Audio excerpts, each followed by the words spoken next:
మన ప్రభువును రక్షకుడైన యేసు క్రీస్తు అతి శ్రేష్టమైన నామాన్ని బట్టి ఈ ఉదయకాల హోసన్న దైవ సందేశాలను ఈ కార్యక్రమం వింటున్న దేవుని బిడ్డలని మీ అందరికీ పేరు పేరున హృదయపూర్వక వందనాలు. దేవుని మాటల ద్వారా మీరు ఊరడించబడుతూ ఆశీర్వదించబడుతున్నందుకు మేము ప్రభువును స్తుతిస్తున్నాం. మీకు క్షేమం కలుగునగాక. దేవుడు తన ప్రజలను నడిపించే విధానం, దేవుడు తన బిడ్డలను ఏ విధంగా తీసుకుని వెళతాడో ఆయన మనల్ని తీసుకుని వెళ్ళే విధానాన్ని గుర్తుపడితే మన జీవితం ఆశీర్వదకరంగా ఉంటుంది. ఇక్కడ చక్కని మాట బైబిల్లో రాయబడింది.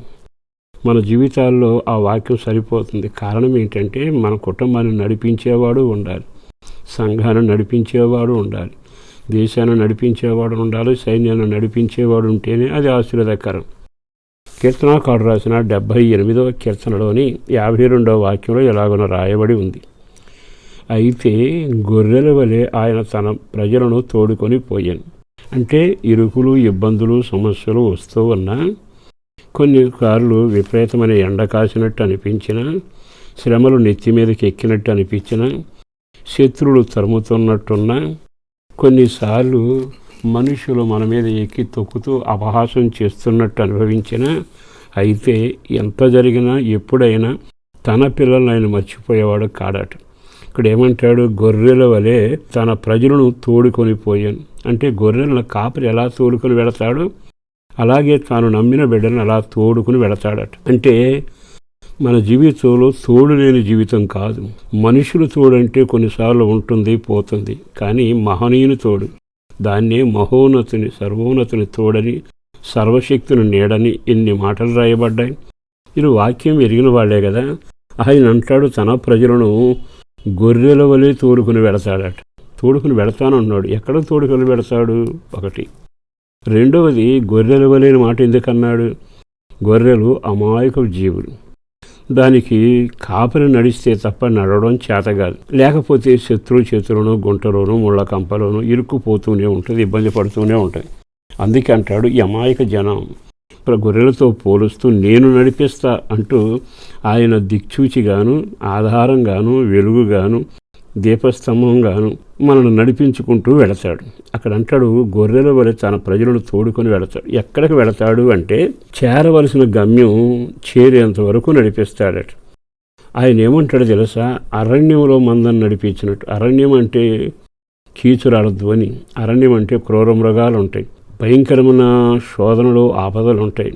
అరణ్యంలో ఏ మనిషి నడవలేడు. కానీ మందను నడిపించేటప్పుడు ఆ కాపరి అంటాడు నేను అరణ్యంలో వారిని నడిపిస్తా. అంటే సమస్యల మధ్యలో వాళ్ళు ఉంటారు, కానీ నేను నడిపిస్తా. అంటే సింహం వారిని ఏమి చేయదు, మొండి సమస్య వాళ్ళని అంతు చూడదు, చీకటి వాళ్ళని గందరగోళం చేయదు, గాఢాంధకారం వాళ్ళు మృంగేయలేదు. అంటే శత్రు సమస్యలు ఎక్కువగా ఉన్న అరణ్యంలాగా బాధలున్నా ఆయన అంటున్నాడు నేను మందను అరణ్యంలో నడిపిస్తాను అంటున్నాడు. ఇంకొక మాట వింటే ఎంత ఆశ్చర్యమో తెలుసా?